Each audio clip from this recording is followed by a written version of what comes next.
तो ये हमारा पार्ट 2। इसमें हम लोग आर्च ऑफ ऑल्टा के बारे में पढ़ने वाले हैं। बेसिकली आर्च ऑफ ऑल्टा जो होता है कहाँ से आया है? असेंडिंग ऑल्टा का ही कंटिन्यूएशन है ना। पहले असेंडिंग ऑल्टा आया, उसके बाद आर्च ऑफ ऑल्टा बना। और हमें पता है, हमने पढ़ा था कि मीडियास्टिनम वाले पार्ट में हमने देखा भी था कि ये तुम्हारा मीडियास्टिनम में प्रेजेंट होता है, राइट। हमने देखा था कि असेंडिंग ऑल्टा तुम्हारा इन्फीरियर मीडियास्टिनम से स्टार्ट होता है, फिर उसके बाद आर्च ऑफ ऑल्टा तुम्हारा सुपीरियर मीडियास्टिनम में चला जाता है, फिर उसके बाद वो डिसेंडिंग थोरेसिक ऑल्टा बनाता है। ये सब हमने पढ़ा है। तो पहला बात ये है कि स्टार्ट कहाँ से हो रहा है। कोर्स पढ़ते हैं हम लोग। सबसे पहले ये स्टार्ट होता है तुम्हारा behind the upper border of the second right sternochondral joint. Sternochondral joint क्या होता है हम सबको पता है। What is sternochondral joint? Basically जो स्टर्नो तुम्हारा रिब से जुड़ रहा होता है वो कौन सा जॉइंट बना के जुड़ता है? स्टर्नोकॉन्ड्रल जॉइंट बना के जुड़ता है।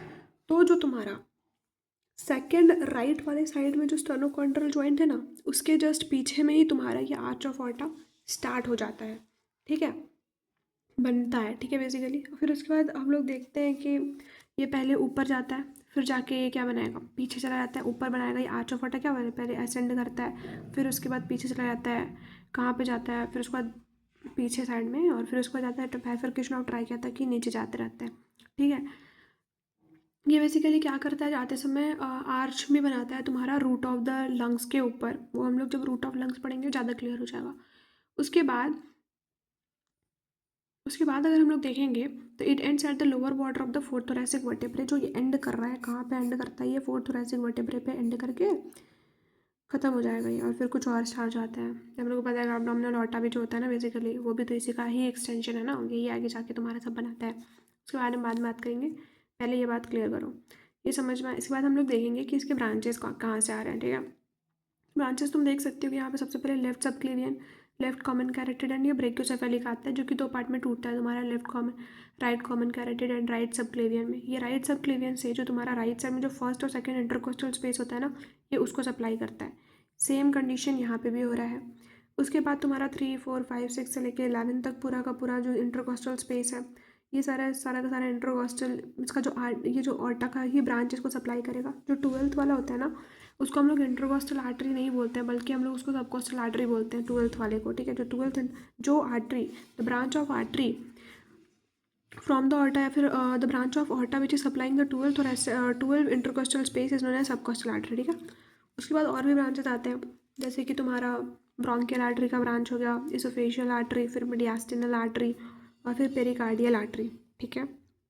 उसके बाद हम लोग अब देखेंगे कि इसका रिलेशंस क्या क्या होते हैं। देखो सुपीरियर मीडियास्टिनम में याद कर लो, सुपीरियर मीडियास्टिनम जो भी तुम्हारा ब्रांचेज आ रहा है ना, वो सारा सुपीरियर मीडियास्टिनम में डाल देना। इन्फीरियर मीडियास्टिनम में डाल देना कि तुम्हारा लेफ्ट ब्रोंकस आता है। अगर तुम पीछे आकर देखोगे तो तुमको याद आएगा कि हमने देखा था कि जो लेफ्ट ब्रोंकस है ना, वो किस तरीके से डिसेंडिंग थोरैसिक ऑर्टा के साइड में आ रहा था, लेफ्ट ब्रोंकस। तो लेफ्ट ब्रोंकस इसका इन्फीरियर रिलेशन बनाता है, और bifurcation of the pulmonary trunk भी इसके इन्फीरियर में भी होता है, में ही होता है। उसके बाद थोड़ा तुमको anterior and to the left and posteriorly and to the right, ये रिलेशन तुमको याद करना पड़ेगा। जिसमें हम लोग देखते हैं कि एंटीरियर टू द लेफ्ट में left phrenic nerve, left vagus nerve, और एक लेफ्ट वेगस नर्व का एक ब्रांच याद रख लो कि cardiac branch of the left vagus. फिर उसका आ जाएगा लेफ्ट सुपीरियर इंटरकोस्टल वेन, और लेफ्ट प्लूरा, और लेफ्ट लंग। लेफ्ट है तो लेफ्ट में प्लूरा और उसका लंग्स आ जाएगा। Posteriorly and to the right में अगर तुम देखोगे तो trachea, posteriorly and to the right, yes, पीछे ही तो था इसके ट्रेकिया, तो ट्रेकिया, और इसोफेगस, ट्रेकिया के पीछे इसोफेगस, तो इसोफेगस। और फिर लेफ्ट रिकरेंट लारिंजियल नर्व भी हमने पढ़ा था, और थोरैसिक डक्ट भी हमने पीछे पढ़ा था। तुमको ये तो मेरे को नहीं लगता कि इसमें कुछ याद करने का ज़रूरत है, ये हमने खुद पढ़ा है कि ट्रैकिया के पीछे तुम्हारा इसोफेगस होता है, और इसोफेगस और थोरैसिक डक्ट भी तुम्हारा उसी के साइड से रिलेटेड था, अगर तुम मीडियास्टिनम वाला पार्ट याद करोगे तो। इन्फीरियर साइड में अगर तुम देखोगे तो वही जो मैंने बोला था कि बाइफर्केशन ऑफ द ट्रैकिया हो रहा है और पल्मोनरी ट्रंक का। तो बेसिकली ये तुम्हारा है आर्च ऑफ ऑर्टा के बारे में, बस इतना ही याद रखो, मार्क्स मिल जाएगा। अब हम लोग आगे पढ़ेंगे about a very important topic. चलो as I guess when start करें क्या? उससे पहले हम लोग ना ये पढ़ लेते हैं, वो है हमारा आर्टेरियल सप्लाई के बारे में, ठीक है। हार्ट का आर्टेरियल सप्लाई बहुत इंपॉर्टेंट होता है, इसलिए हम लोग ये पहले स्टार्ट करते हैं। सबसे पहले देखो कि असेंडिंग ऑर्टा जो होता है, इसमें से दो ब्रांच निकलता है, एक होता है राइट कोरोनरी आर्टरी, एक लेफ्ट कोरोनरी आर्टरी। जो राइट कोरोनरी आर्टरी होता है उसका सबसे पहला ब्रांच को हम लोग कहते हैं नोडल ब्रांच। ये पहले इन्फीरियर वेना कैवा के पीछे जाता है और फिर आके तुम्हारे एसी नोड को सप्लाई करता है। उसके बाद जो तुम्हारा राइट कोरोनरी आर्टरी होता है, इसके इन्फीरियर बॉर्डर के पास जाके या बेंड करके इसका डायफ्रैग्मेटिक सरफेस पे चला जाता है। लेकिन ये जाने से पहले जैसे ही इन्फीरियर बॉर्डर के पास आता है, एक ब्रांच देता है जिसको बोलते हैं marginal branch of the right coronary artery. ठीक है, उसके बाद ये जो तुम्हारा पीछे राइट कोरोनरी आर्टरी बेंड होकर डायफ्रैग्मेटिक सरफेस पे गया था, ये एनास्टोमोज कर रहा है। किसका एनास्टोमोज कर रहा है? ये with the circumflex branch of the left coronary artery. उसके बारे में पढ़ेंगे अभी हम लोग, पहले ये कंप्लीट कर लेते हैं। जो तुम्हारा right coronary artery diaphragmatic surface पे जाके एक ब्रांच देता है, उसे कहते हैं हम लोग पोस्टीरियर इंटरवेंट्रिकुलर आर्टरी। इतना क्लियर हो गया? ये एनास्टोमोज करता है बेसिकली एंटीरियर इंटरवेंट्रिकुलर आर्टरी के साथ, जो कि किसका ब्रांच होता है? बेसिकली लेफ्ट कोरोनरी आर्टरी का। तो हम लोग लेफ्ट कोरोनरी आर्टरी के बारे में देखेंगे, तो ये भी थॉर्टा से ही आया है। देखो इसका कोर्स वोर्स उसमें भी लिखा हुआ था कि तुम्हारा कोरोनरी सॉरी ये पल्मोनरी ट्रंक के पास से होके गुजरता है, तो ये सब थोड़ा देख लेना। बाकी इतना अगर लिख दोगे तो इम्पोर्टेंट नहीं, इतना लिखना इंपॉर्टेंट है। तो यहाँ से लेफ्ट कोरोनरी आर्टरी निकलेगा, यहाँ से तुम्हारा पहला ब्रांच आएगा, इसको कहते हैं हम लोग एंटीरियर इंटरवेंट्रिकुलर आर्टरी, जो कि तुम्हारा जाएगा और जाके फिर बेंड हो जाएगा, फिर डायफ्रैग्मेटिक सरफेस पे चलेगा और वो एनास्टोमोज कर रहा है। एक ब्रांच देने के बाद लेफ्ट कोरोनरी आर्टरी जो है ना पीछे मुड़ जाती है, उसी को हम लोग बोलते हैं circumflex branch of the left coronary artery. हालांकि लेफ्ट कोरोनरी आर्टरी ही continue as a circumflex branch. उसके बाद ये जाके पोस्टीरियर डायफ्रैग्मेटिक सरफेस बोल सकते हो कि डायफ्रैग्मेटिक सरफेस पे जाके एनास्टोमोज कर ले रहा है। ये था बेसिकली तुम्हारा आर्टेरियल सप्लाई। वीनस सप्लाई की अगर हम लोग बात करेंगे, सबसे पहले कोरोनरी साइनस होता है यहाँ पे। ठीक है, कोरोनरी साइनस जो होता है, कोरोनरी साइनस में तुम्हारा 3 मेन वेन याद रखो। एक ग्रेट कार्डियक वेन होता है, मिडिल कार्डियक वेन और एक होता है small cardiac vein. Small cardiac vein देखो डायफ्रैग्मेटिक सरफेस पे चल के फिर उसके बाद ऐसे एंटीरियर साइड में आएगी, और आने के बाद ये जो तुम्हारा मिडिल मार्जिनल सॉरी ये जो तुम्हारा मार्जिनल ब्रांच था राइट कोरोनरी आर्टरी के साथ, उसके साथ वो चलने लगती है। ठीक है, उसके बाद ये क्वेश्चन आता है बेसिकली, इसलिए मैं बोल रही हूँ कि आर्टरीज किसके साथ अकॉम्पनी कर रहा है ये वगैरह।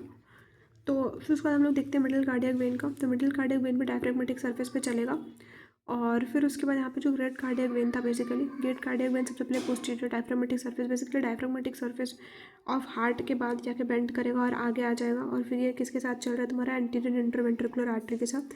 उसके बाद फिर से ये जाके डायफ्रैग्मेटिक सरफेस पे चला जाएगा और एनास्टोमोज कर रहा है किसके साथ? जो तुम्हारा मिडिल कार्डियक वेन आया था उसी के साथ ये एनास्टोमोज कर जाता है। इसमें बस इतना ही याद रखो, बाकी और कोई हाँ एक और ब्रांच याद रखना कि जो मिडिल कार्डियक वेन है ना, वो एक ब्रांच देता है बेसिकली, उसको बोलते हैं posterior vein of the left ventricle.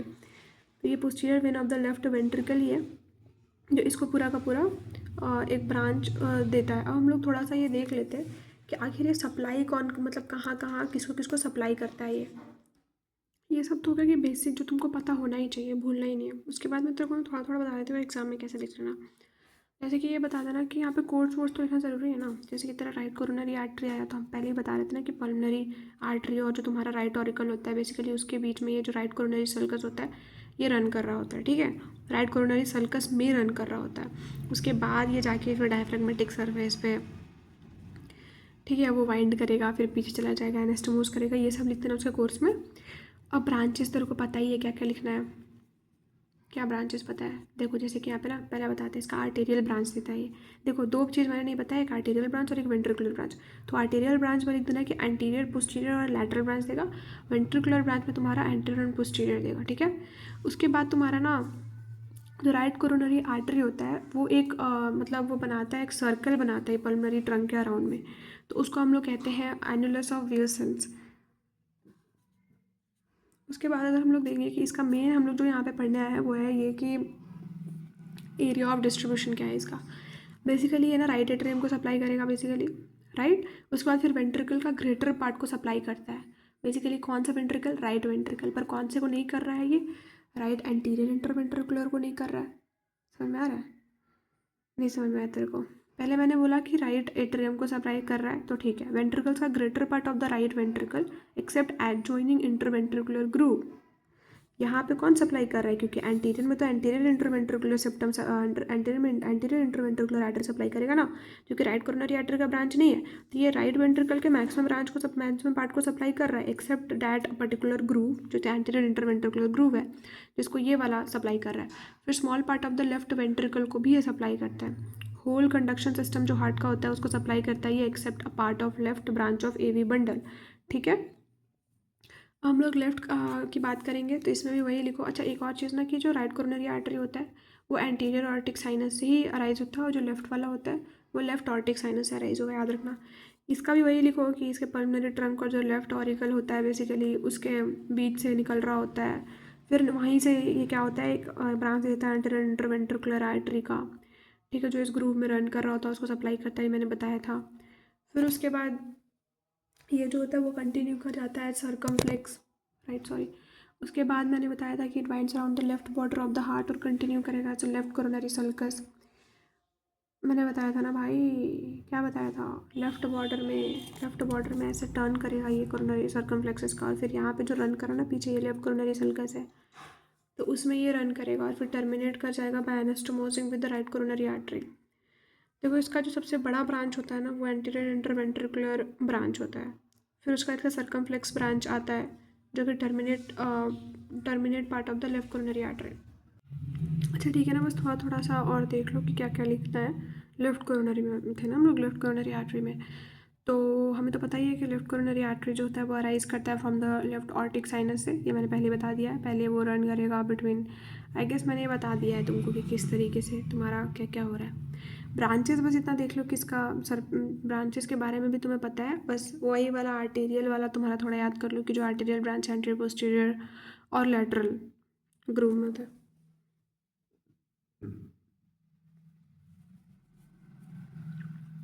Area of distribution की अगर हम लोग बात करेंगे तो ये लेफ्ट एट्रियम को सप्लाई करता है, वेंट्रिकल को सप्लाई करता है, तो ग्रेटर पार्ट जो होता है लेफ्ट वेंट्रिकल का सप्लाई कर रहा है, एक्सेप्ट कौन सा पार्ट बताओ, जो पोस्टीरियर इंटरवेंट्रिकुलर आर्टरी सप्लाई करेगा उसको ये नहीं सप्लाई करेगा, तो लेफ्ट वेंट्रिकल को पूरा सप्लाई करेगा एक्सेप्ट पोस्टीरियर इंटरवेंट्रिकुलर ग्रूव को छोड़ के, ठीक है। फिर एंटीरियर इंटरवेंट्रिकुलर ग्रूव को तो करता ही है। साथ में हमने पढ़ा था कि जो राइट कोरोनरी आर्टरी होता है पूरा कंडक्शन सिस्टम को सप्लाई करता है एक्सेप्ट जो तुम्हारा लेफ्ट ब्रांच होता है एबी बंडल का, तो उस left branch of AB bundle को कौन सप्लाई कर रहा है तुम्हारा, राइट कोरोनरी और लेफ्ट कोरोनरी आर्टरी।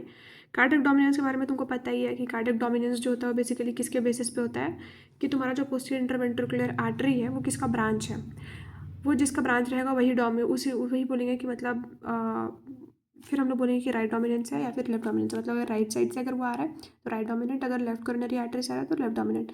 90% लोग तो वैसे राइट कोरोनरी आर्टरी से ही आ रहा था तो राइट डोमिनेंस ही देखने को मिलता है, सही भी है बल्कि कि राइट डोमिनेंस ही हो। उसके बाद हम लोग अब वेन के बारे में थोड़ा सा देख लेते हैं कि वेन में हमने देखा था, देखो मैंने जो बताया ना उतना इनफ है वेन में। 2 पॉइंट बस और एक्स्ट्रा याद करना है तुमको। पहला ये कि एक एंटीरियर कार्डियक वेन के बारे में और एक वेना कॉर्डिस मिनिमे के बारे में। जो एंटीरियर कार्डियक वेन क्या होता है कि 3 से 4 स्मॉल वेन होती है जो कि पैरेलल रन कर रही होती है, ठीक है, एक दूसरे से।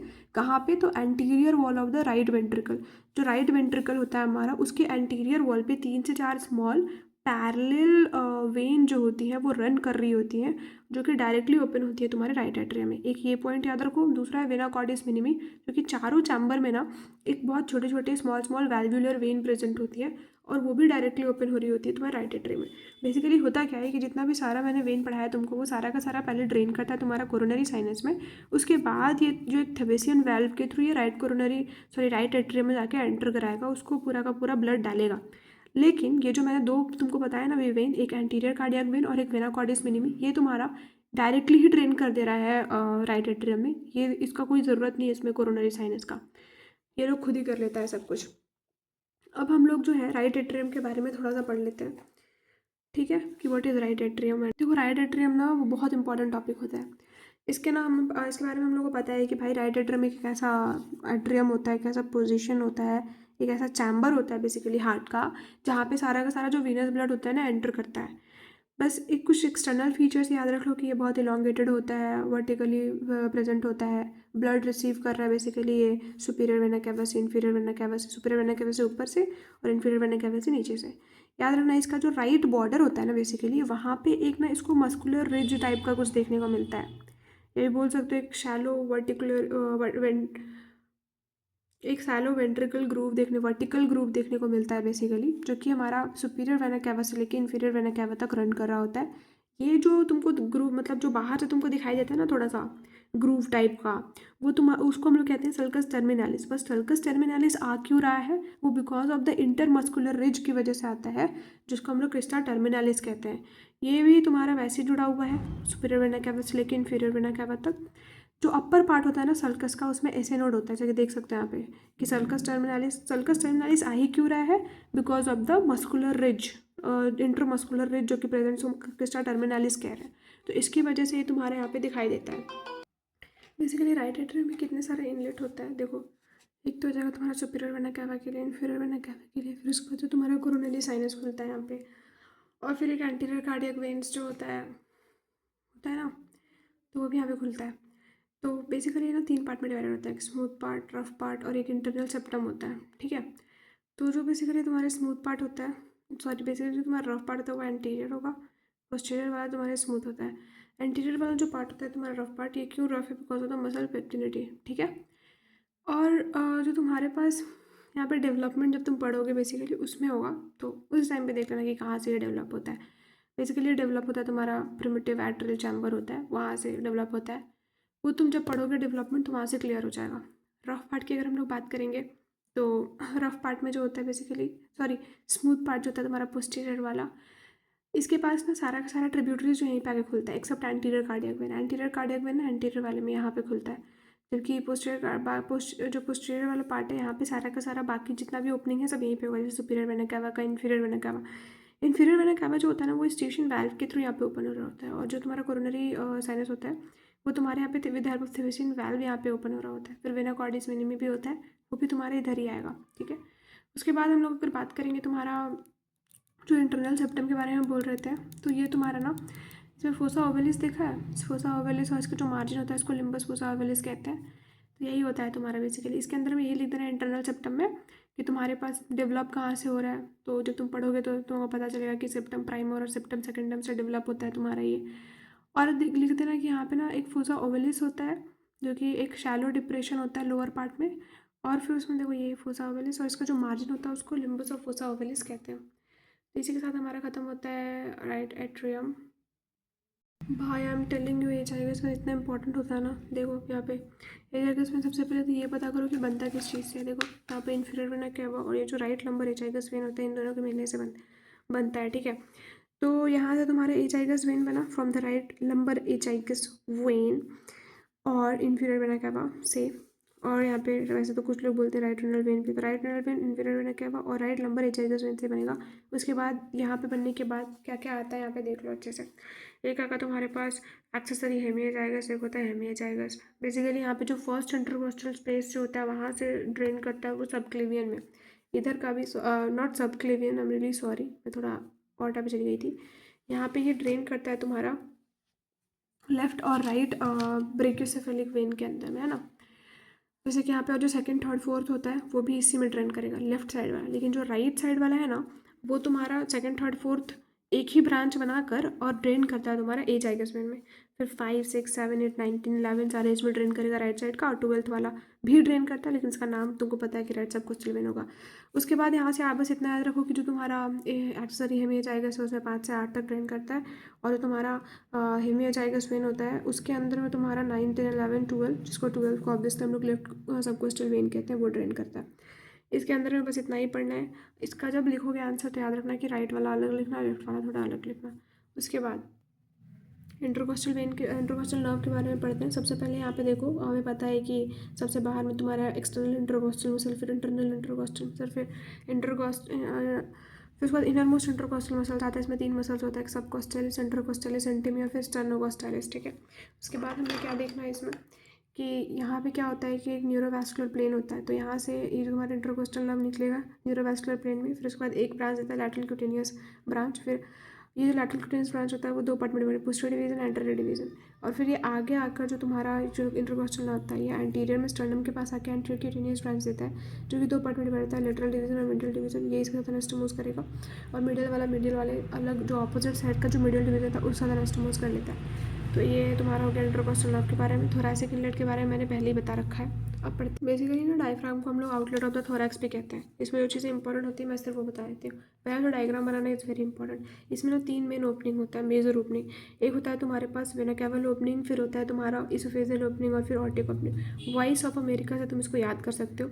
We for vena caval opening, O for oesophageal opening, America में हो जाएगा ए फॉर ऑर्टिक ओपनिंग। जो ये वेना कैवल ओपनिंग है सेंट्रल टेंडन में होता है, इसोफेजियल ओपनिंग मस्कुलर पार्ट में, और ये सराउंडेड होता है बेसिकली राइट क्रेस्ट से। बस इतना को मस्कुलर पार्ट में होता है। और जो तुम्हारा थर्ड ओपनिंग है ऑर्टिक ओपनिंग, ये तुम्हारा राइट क्रस्ट और लेफ्ट क्रस्ट के बीच में होता है।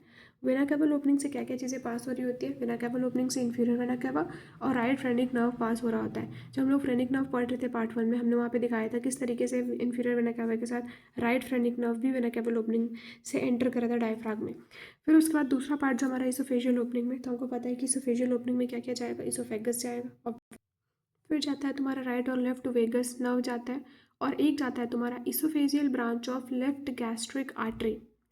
ये जो तुम्हारा होता है ना oesophageal branch of left gastric artery, वो तुम्हारा ना लोअर पार्ट ऑफ इसोफेगस को भी सप्लाई करता है। ऑर्टिक ओपनिंग में हम लोगों को पता है क्या क्या जाता है, aorta obviously, azygos when obviously, और एक होता है तुम्हारे पास थोरैसिक डक्ट।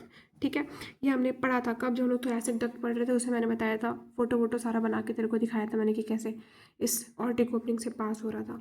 फिर कुछ माइनर ओपनिंग्स भी होती है, जैसे फोरामेन ऑफ मॉर्गैग्नी हो गया, lateral arcuate ligament, medial arcuate ligament. तुम देख सकते हो मिडिल आर्कुएट लिगामेंट तो सॉस मेकर होता है और इसमें तुम्हारा सिंपैथेटिक चेन भी है। ठीक है, उसके बाद हम लोग लैटरल आर्कुएट लिगामेंट, क्वाड्रेटस लंबोरम और सबकोस्टल नर्व एंड वेसल्स होता है बेसिकली, इसी के नीचे पास हो रहा होता है, इसी के नीचे सिंपैथेटिक चेन भी है। ठीक है, तो यहाँ पे जो इसका ना ये बहुत इंपॉर्टेंट है कि तुम इसका अरेंजमेंट याद रखो कि सबसे पहले वेन होता है, फिर आर्टरी होता है, फिर तुम्हारा नर्व आता है। ठीक है, उसके बाद अगर हम लोग बात करेंगे तो और क्या हम लोग देंगे भाई, सारा कुछ तो हो ही गया। हाँ, तुम लोग बात करते एक फोरामेन ऑफ मॉर्गैग्नी में याद रखना कि कौन पास होता है, तो सुपीरियर एपिगैस्ट्रिक आर्टरी यहाँ से बेसिकली पास हो रहा होता है। तो इसमें सिर्फ इतना याद रखो, मोर देन इनफ है। उसके बाद जो है राइट लंग्स, मतलब बेसिकली क्वेश्चन आता है कि मीडियासिनल रिलेशन लिखो राइट लंग्स का। राइट लंग ही आता है मेनली।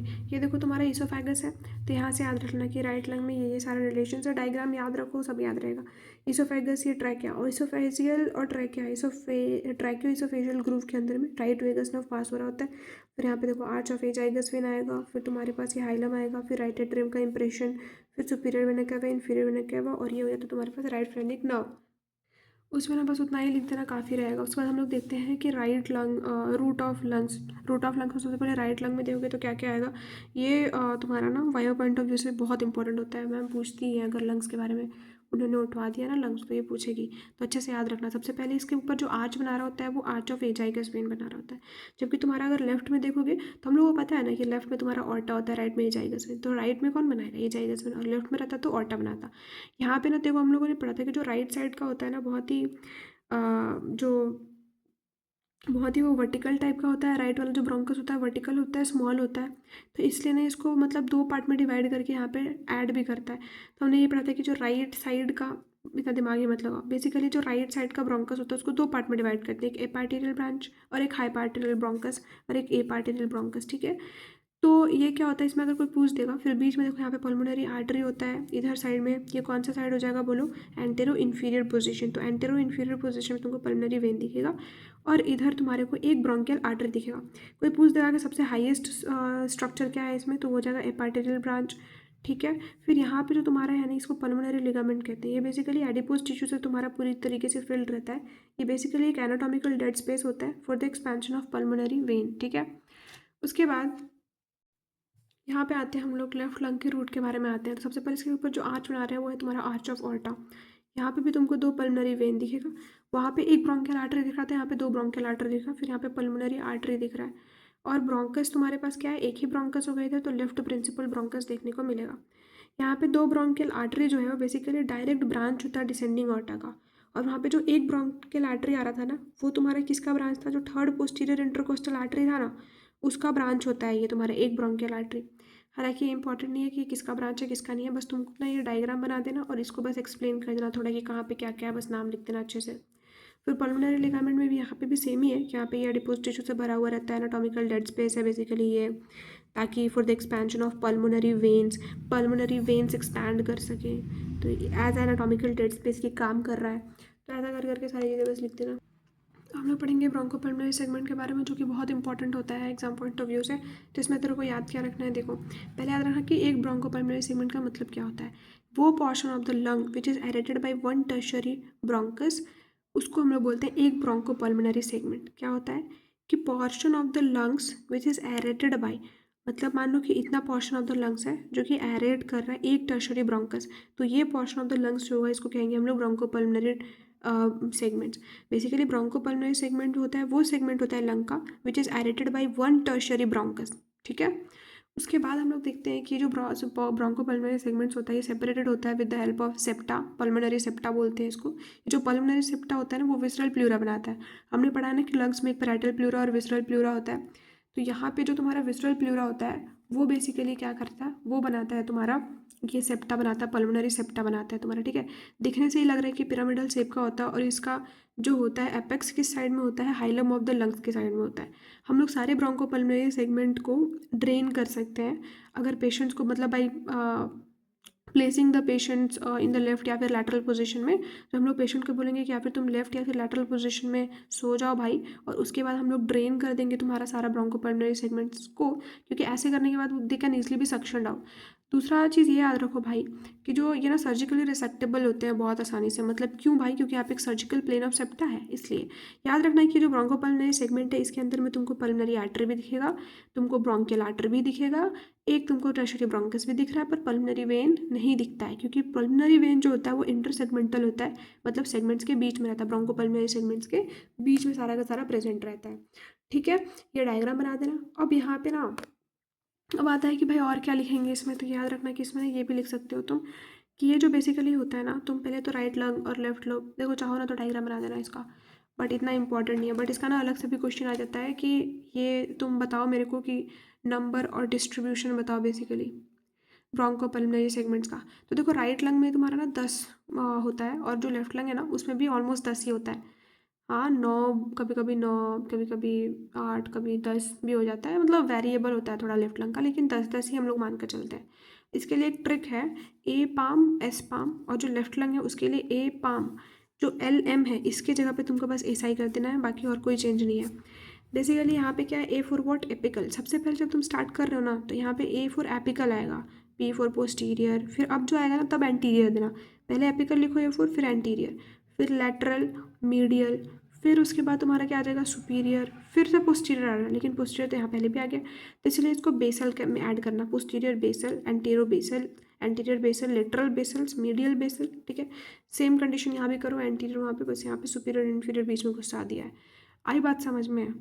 ये ब्रोंकोपल्मोनरी सेगमेंट्स को याद करने का मैंने बस तरीका बताया है थोड़ा। टीबी इन्फेक्शन बहुत ज़्यादा कॉमन कहाँ पे होता है, एपिकल सेगमेंट जो होता है ना, ब्रोंकोपल्मोनरी सेगमेंट्स। देखो सबसे पहले ना मैं आराम से समझाती हूँ, तुम समझ नहीं आ रहा होगा तुम्हें, ठीक है। मैं ये बोल रही हूँ कि आखिर जब ब्रोंकोपल्मोनरी सेगमेंट डिस्ट्रीब्यूटेड किस तरीके से है, तो मान लो कि हमारा ना ये लंग्स है, ठीक है। तो ये इस लंग में ना मान लो इसको हम लोग को पता है 2-3 लोब होता है इसमें, 1 लोब, 2 लोब, 3 लोब। तो ये जो अपर लोब है ना इसमें 3 सेगमेंट होता है तुम्हारा ब्रोंकोपल्मोनरी सेगमेंट्स। इसमें तुम्हारे पास 2 सेगमेंट्स होता है, इसमें तुम्हारे पास 5 सेगमेंट्स होता है। अब इस 3 सेगमेंट्स में कौन कौन आएगा, तो इसमें 3 पार्ट हो गया, ए हो गया, फिर पी हो गया, फिर ए हो गया, ठीक है। ए फॉर व्हाट, मतलब एपिकल, फिर पी फॉर क्या, पोस्टीरियर, फिर ए फॉर क्या, एंटीरियर। मैं ऐसे बोल रही हूँ, फिर तुम पी के बाद क्या आ रहा है, ए के बाद एल, फिर आ रहा है तुम्हारे पास एम, और फिर उसको ख़त्म, क्योंकि यहाँ पे 2 ही था, फिर उसके बाद यहाँ पे तुम लिख दो जितना आ रहा है तुम्हारे पास, ठीक है। उसके बाद यहाँ पे तो ये बोल रहा है कि ये जो पार्ट होता है ना इसका एपिकल वाला, यहाँ पे तुम्हारा टीबी इन्फेक्शन होने का बहुत ज़्यादा चांस होता है। और दूसरा वाला तुमको अब समझ में आया ही होगा कि मान लो लेफ्ट लंग है, तो लेफ्ट लंग में तो 2 ही लोब होता है भाई, तो लेफ्ट लंग में मान लो कि ये 2 लोब है, तो इस वाले लोब में तुम्हारा क्या हो जाएगा, इसमें भी तुम्हारा 5 सेगमेंट आ रहा है और इसमें भी तुम्हारा 5 सेगमेंट आ रहा है, ठीक है। तो 5 सेगमेंट आ रहा है तो ये लिखना स्टार्ट करो, 5 ऐसे एरो देकर, 1 2 3 4 5, A P A S I इसमें आ गया, फिर यहाँ से स्टार्ट कर दो, फिर यहाँ पे 5 लिख दो। तो मैं बस यही बोल रही हूँ, बस यही लिख कर आ जाना और ज़्यादा कुछ भी नहीं करना है, ठीक है। हाँ वो ऐसा होता है, आ गई बात समझ में। और एक्स्ट्रा पॉइंट भी होता है जो कि तुमको ध्यान नहीं रखना, इतना बस लिख दोगे ना, it is more than enough.